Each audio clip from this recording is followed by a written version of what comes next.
ముక్తిని ఇచ్చే సప్త క్షేత్రాలు. అయోధ్య, మధుర, మాయా అంటే హరిద్వార్, కాశీ, కాంచీపురం, అవంతిక అంటే ఉజ్జయిని, ద్వారక ఈ 7 ముక్తిని ఇచ్చే స్థలాలు. ఈ 7 ముక్తి క్షేత్రాల గురించి తెలుసుకుందాం. 1. అయోధ్య. అయోధ్య అంటే శత్రువులు చొరబడడానికి వీలులేని సురక్షిత స్థానం అని అర్థం. ఇది మానవోత్తముడు, మర్యాద పురుషోత్తముడు అయిన శ్రీరాముడి జన్మభూమి. సరయూ నదీ తీరంలో వెలిసిన ఈ మోక్షధామం దర్శన మాత్రంగా జన్మను చరితార్థం చేస్తుంది. 2. మధుర. మధుర అంటే తీయనైన అని అర్థం.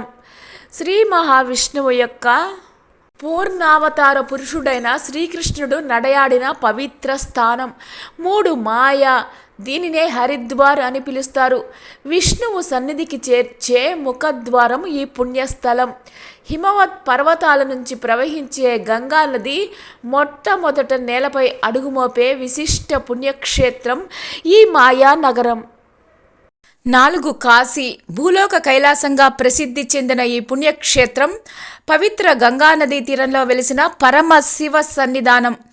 వరుణ, అసి అనే 2 నదులు ఇక్కడే గంగా నదిలో సంగమించటం వల్ల ఈ పట్టణానికి వారణాసి అని పేరు వచ్చింది.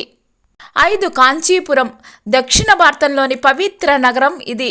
కంచి, కాంచీపురం, కాంజీపురం అనే పేర్లతోటి అలరారే ఈ పుణ్యధామం విష్ణువుకు, శివుడికి, శక్తికి నెలవు. అద్వైత తత్వాన్ని ప్రవచించిన ఆదిశంకరులు స్థాపించిన కామకోటి పీఠం ఇక్కడే ఉంది. ఈ పుణ్యక్షేత్రాన్ని దర్శిస్తే మోక్షం లభిస్తుంది. 6. అవంతిక. భారత భూమిలోని మధ్యప్రదేశంలో విరాజిల్లే ఉజ్జయిని నగరానికే అవంతిక అనే ప్రాచీన నామం ఉంది. సిప్రా నదీ తీరంలో వెలుగొందే ఈ పట్టణం మహాకాళనాథుడైన శివుడికి నిలయం. 12 జ్యోతిర్లింగ క్షేత్రాల్లో ఒకటైన ఈ నగరాన్ని గురించి మహాకవి కాళిదాసు ఎంతో అద్భుతంగా వర్ణించాడు. ఈ క్షేత్రాన్ని దర్శిస్తే పునర్జన్మ ఉండదు. 7. ద్వారవతి. ద్వారకా నగరం. ద్వారవతి అంటే ద్వారకా నగరం. శ్రీకృష్ణుడి పాద స్పర్శతోటి పునీతమైన దివ్య ధామం ఇది. కృష్ణుడు నివసించిన ద్వారకా నగరం సముద్రంలో కలిసిపోయింది. తీరంలో నూతనంగా నిర్మించిన ఆధునిక ద్వారకా నగరం ద్వారకానాథ్గా ప్రసిద్ధి చెందింది. ఇక్కడ ద్వారకాధీశుడి ఆలయం ఉంది. ఈ ఆలయంలోకి స్వర్గ ద్వారం ద్వారా ప్రవేశించిన భక్తులు మోక్ష ద్వారం ద్వారా వెలుపలికి వస్తారు. ఈ కారణంగా ఇది ముక్తిదాయక నగరంగా ప్రసిద్ధి చెందింది.